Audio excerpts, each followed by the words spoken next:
Hey folks, I'm Andre, also known as Meddler. And I'm Jeremy, aka Riot Brightmoon. Today we'll be joined by two guests, Lexi, Riot Lexical Gao, our Champions team lead, who's going to talk more about Champions. And Laura Poisonpixxi'nin, the head of IP strategy, who's going to talk a bit about our approach to the lore of Runeterra as a whole. Then we'll be back to talk about language select, quick play, and a few other things. All right, let's hand things over to Riot Lexical for an update on Champions. Hi everyone, I'm Lexi, Riot Lexical Gao, the Champions team lead.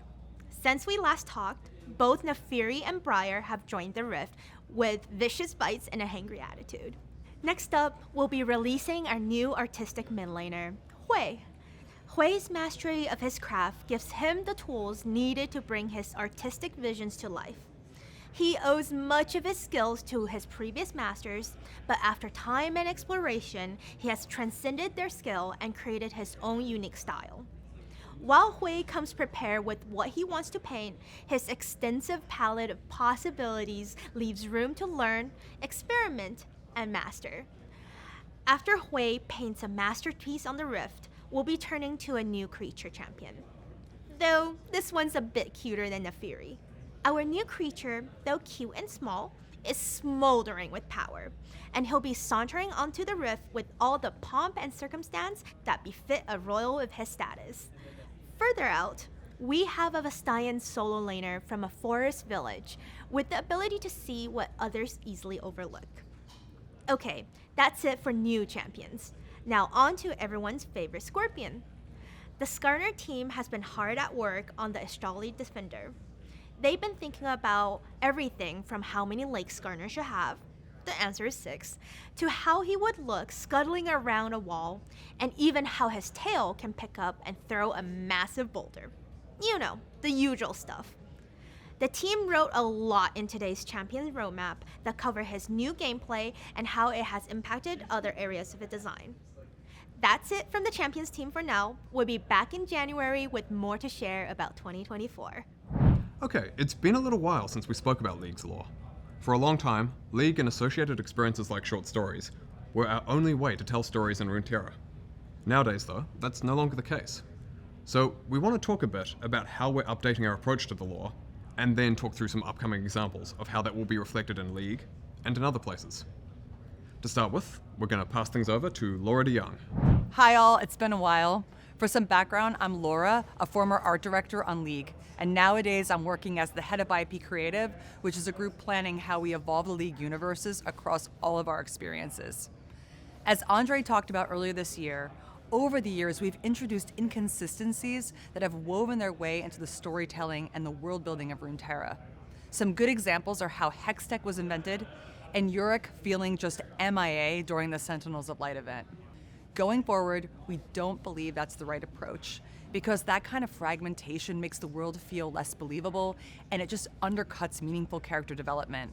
And frankly, it makes it hard for all of you to feel like you can really invest deeply in a story, knowing it might not be honored in future storytelling.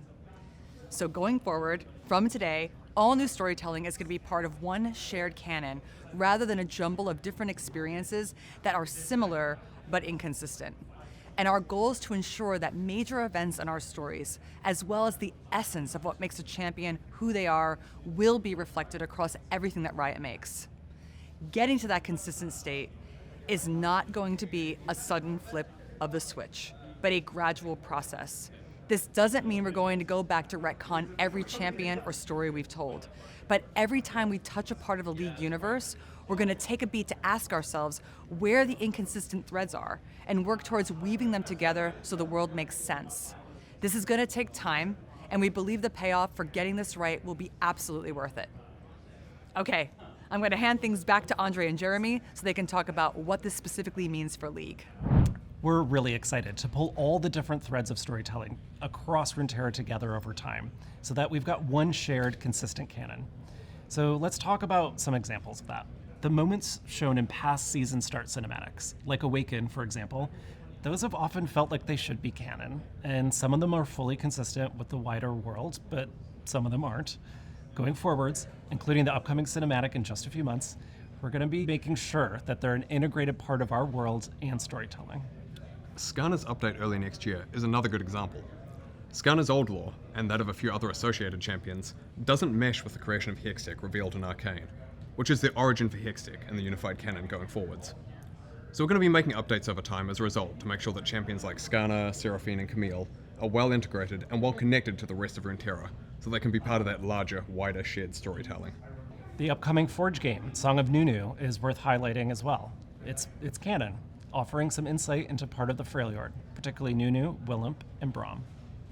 Now, some of you might also be wondering about some of the ways we used to tell stories previously.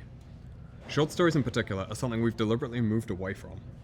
Short stories were an effective way to dig into character backgrounds more deeply when we didn't have other ways of doing so, but they've also always been a very niche experience that most players just never engaged with.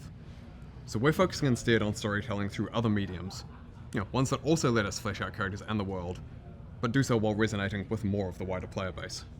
Switching gears a bit, earlier this year we announced we'd be adding an option to choose the language you play League in. It's taken us a little bit longer than we initially estimated, but I'm happy to share that the current plan is for this feature to go live in November. Our main goal with this was to help League players play in their preferred language that wasn't included in their regional download.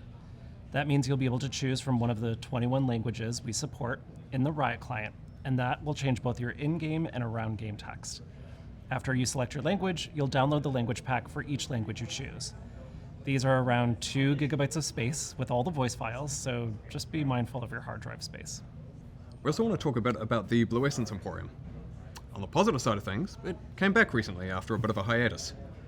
But on the negative side of things, we had some issues with it, both its technical functionality and with what was available being more limited than past Emporiums. So, we're going to be bringing it back in December, with the full range of Emporium eligible chromas, not just the half-year version. And other content will also be returning, specifically mystery icons, mystery wards, mystery gifting, and 50% off rune pages.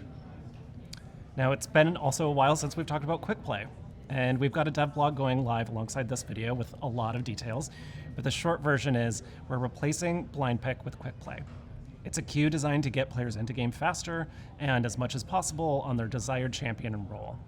How it works is you select champions and roles in the lobby, and you skip champ select entirely to get straight into the game.